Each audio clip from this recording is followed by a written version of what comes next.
What's going on, YouTube? What's going on? I'm on my lunch break, and I thought I'd come on and do a live real quick. Come and do a live real quick. Hey. But I don't know if y'all heard, but it's big news all over the internet that the Federal Trade Commission is going to ban non-compete clauses. And I wasn't gonna make a video, but then I started scrolling on my phone, and there's a handful of people that I follow. They're talking about it, and then I started watching some of these videos, reading some news articles and whatnot, and I'm like, maybe I should make a video about it. I guess. So I'll make a video about it. So I got a few minutes on here before I go back in. So I guess I'll talk about it. So non-competes. What's the deal with non-competes? I mean, I got a little bit of, I'm never the kind of guy that goes with the flow. I'm always an outside thinker. I'm always thinking like different than people. So I get into conversations with people, and like, I'm just not a follower. I'm an independent thinker. I don't know. I just don't follow what everybody is doing. It's just, I don't know. That's just how I roll. So, right. So my whole thing is like, okay. And I know I came to conclusion. I think I know what it is though. I think I know what it is, but I'm gonna touch on that in a minute. So here's the deal. So the Federal Trade Commission is looking to ban non-compete clauses. Okay, cool.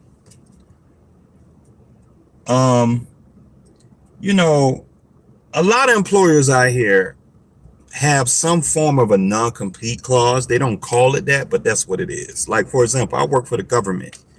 So I work for the government, for the IRS. Like, I can't go out here and do taxes. Like, that's a non-compete clause for good reason, for good reason, for good reason. I'm not even going to argue that. Outside of that, I don't think I ever worked at a company that had a non-compete clause. And if I did sign one, I didn't know I signed one. And it ain't really bother me because I did what I want to do anyway. Because if you think about it, when you're so small and you don't create such a fuss or such an impact on the situation, nobody isn't going to care.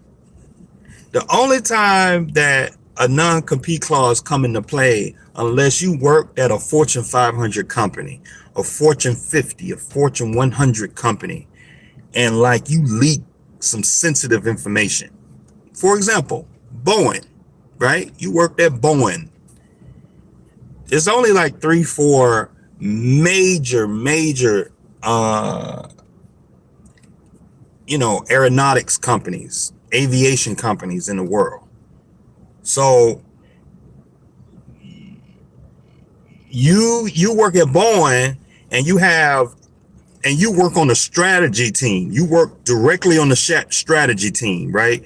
You work at Deloitte, right? You work on the R&D team, research and development. You work in statistics and data analysis. You work in the technology department, where you got a Fortune 50, a Fortune 100 company. You work in an exclusive area in the company. And if you was to leave there, you would cause great detrimental harm to the company, you should sign a non-compete clause. Yes, you should. But if you the mail clerk, if you the secretary, if you the run-of-the-mill accountant, you make $60,000 a year, you're a regular wage earner, you don't sit in none of those meetings with all that detailed information. You don't sit in none of those high-level meetings where you're on the cutting edge of the company investing into this underground technology over here that's gonna beat Verizon. That's gonna, like, you work at AT&T. AT&T is working on this research thing over here that's gonna take out Verizon. That's not the case. Most average wage earners, most average folk don't even have privy to that kind of information. So yeah, I think to an extent, yeah, they should ban non-compete clause. But I guess with this ruling, I didn't get into much detail into it. So I was like, I've had a whole bunch of jobs in my life, and you know, I may have signed one working for a trucking company I work for. You know, you work at JB Hunt, and then you work at JB Hunt. You can't go leave JB Hunt and go over to Snyder. But I would assume if you're an executive at any of these companies, yes, you should sign a non-compete clause. Yes, you should, because you're an executive. You know what executives do? Executives work at the executive level. So they come up with all the ideas. The executives, the ones that actually run the company, they're the ones who come up with the ideas that keeps the company running.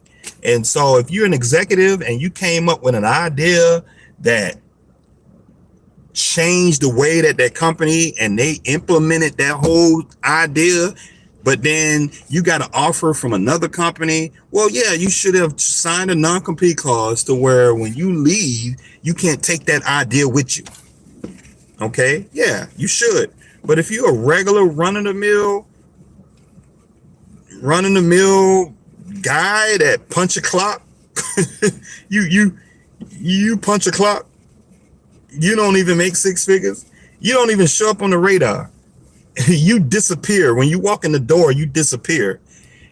You don't need to sign over a non-compete clause. You work in the mailroom. You're a secretary. You an accountant. You work in marketing. You a program manager. You a project manager. Why are you signing a non-compete clause? Why? You don't make $500,000 a year. You don't make $1 million bonuses at this company. You're not the CEO, CFO. You're not the vice president. I say at least vice president and up. Anybody on the general counsel team, anybody on the IT team. Yes, you all make $150,000, $200,000 plus. You're the guys that's coming up all the ideas that keep the company on the cutting edge. But if you just do what you're told, you could care less. And so, that's the thing. And those are the people who actually get hurt the most, because say you're an accountant, right? And you work at Coca-Cola, you would sign you would sign an agreement saying that you can't go work for Pepsi. You're an accountant.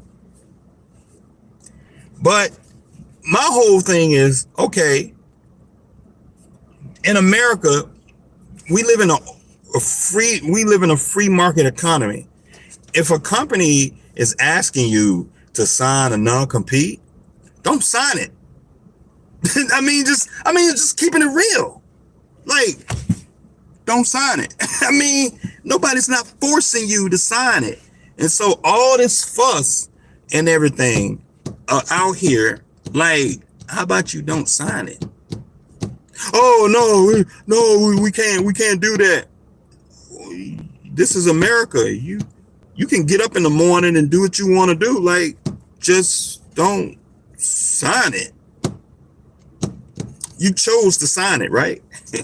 But then we fuss and we get mad and all this because we made a decision. Well, just like I said in my other video, right? You have to pay the cost. There's a cost to be the boss. And so you have the right and the freedom to fail. You have the right and the freedom to sign non-complete clauses, and you have the right and the freedom not to sign non-complete clauses. So you can buy a Mercedes Benz, or you can buy a Kia. You can buy a Kia that blow up on the highway. You know better. You shouldn't have bought that Kia on the highway that blows up on the highway, but you still bought it and it blows up on the highway. And so you really can't blame anybody. You can't blame the government for your student loans. You signed up for them. This is America. You know, like, you signed up for them. And so I don't know. I'm just I'm just not that kind of guy to be running with the crowd, because I'm always looking at things in a different way. I was like, well, you got a lot of options, right? You have options. I mean, most people that work at companies that have these agreements, these types of agreements, these are decently educated folk. I mean, these are not poor people. These are not Section A. These are not people I mean, like, if you work on the stock market and you work at Charles Schwab, or you work, I'm sure you work at Goldman Sachs, they require these people to sign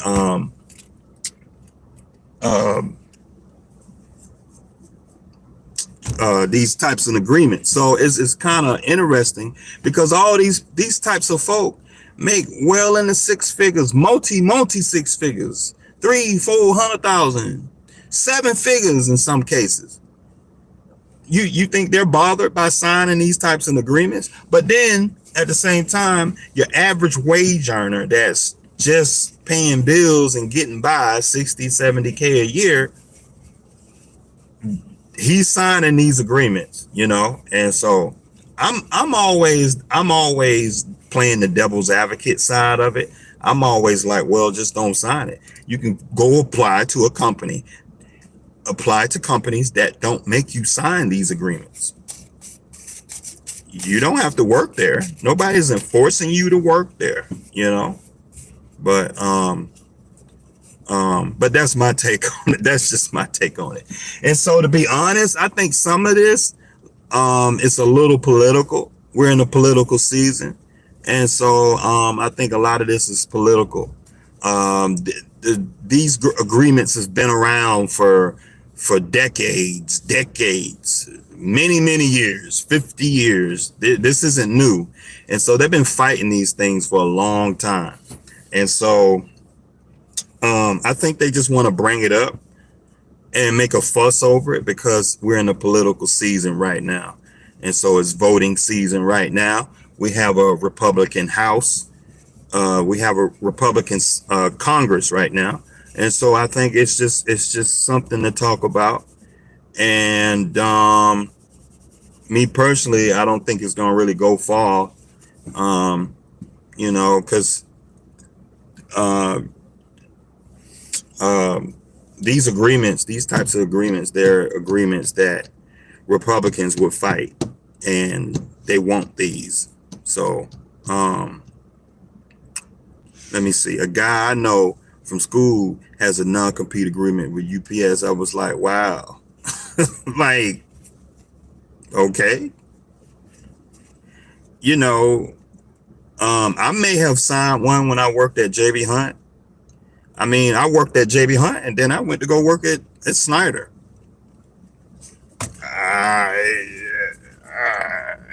I mean, I worked for like 4 or 5 trucking companies. I didn't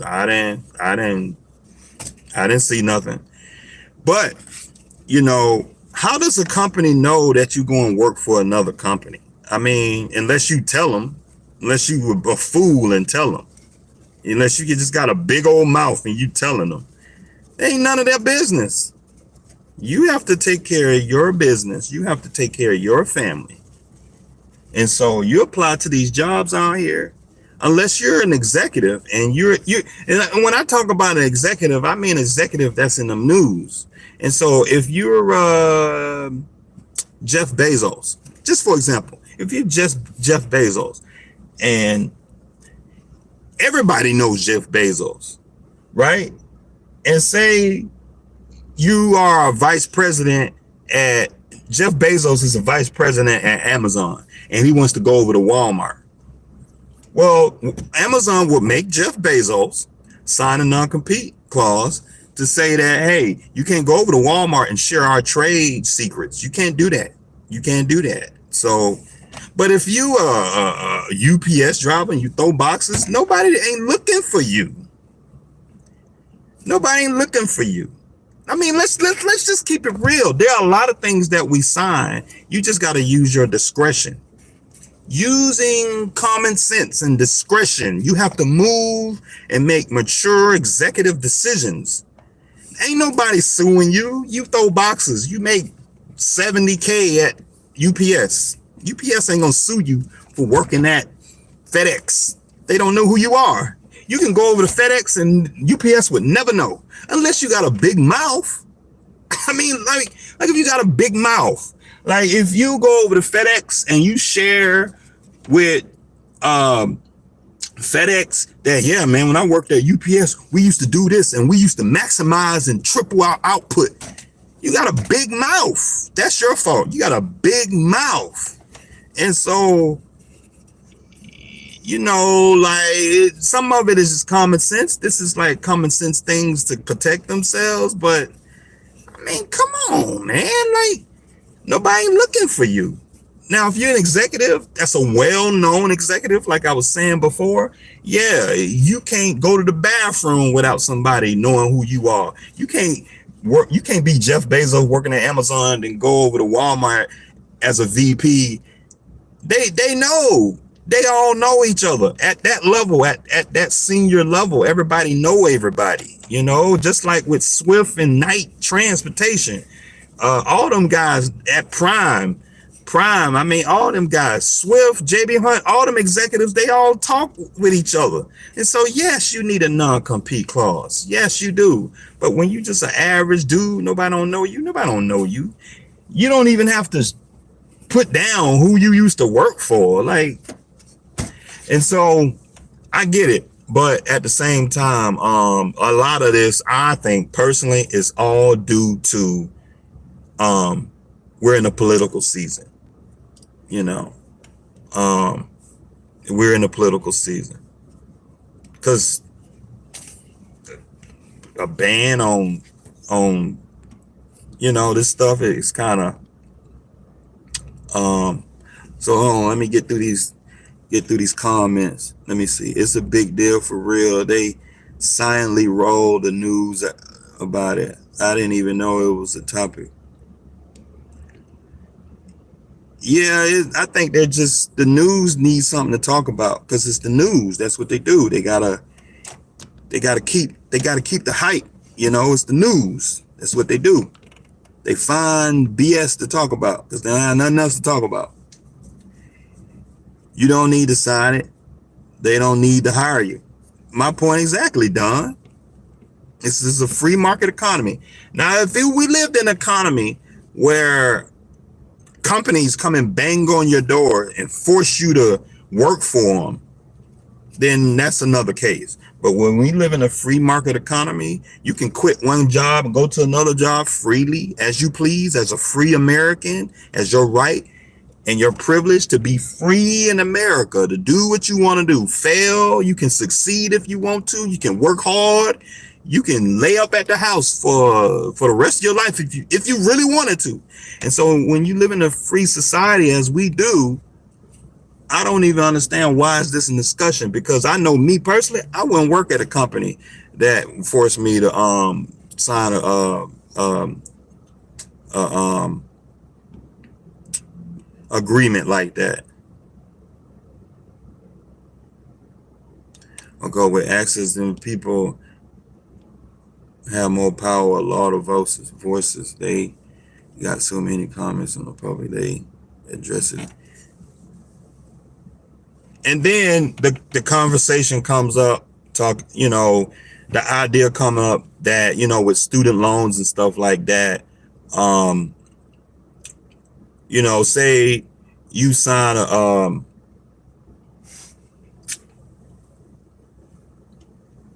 a no-compete clause, say you sign a non-compete agreement, right? And you have $100,000 in student loans. You offer the job, it pays 60,000, right? And you sign a non-compete agreement.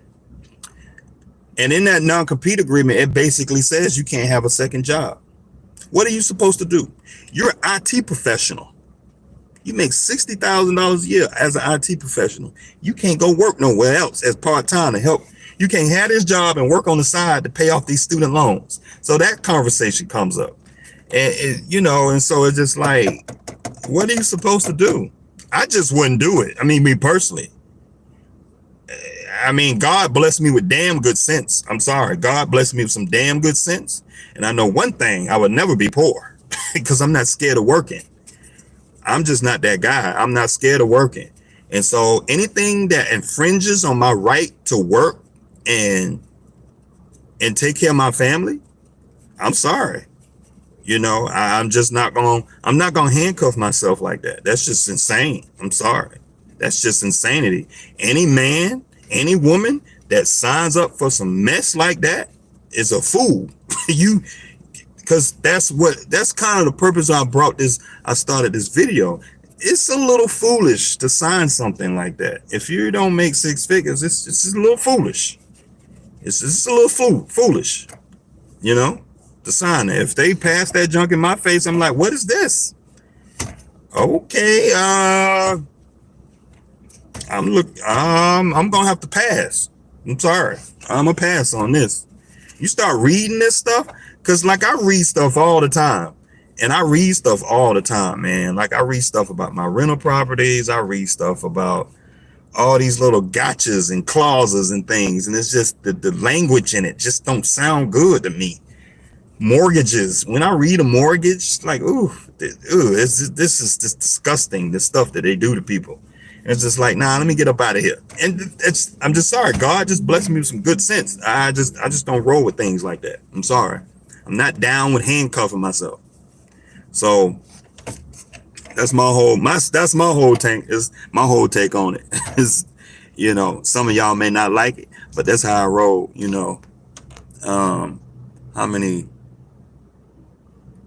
How many rocks you buy today?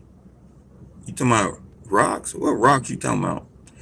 Anyway, let me get back in here to work, man. I'm on lunch, so I just go and do a video real quick, say what's going on, speak my mind a little bit.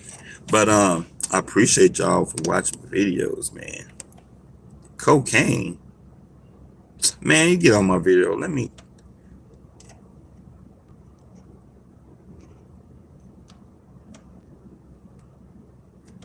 Hold on, y'all. Let me report this guy here. Hold on. Let me report this guy. Report this guy.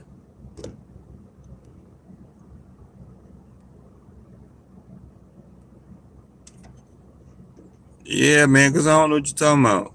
Like, you talking craziness, man. I'm talking about, I'm just making a good, clean video here.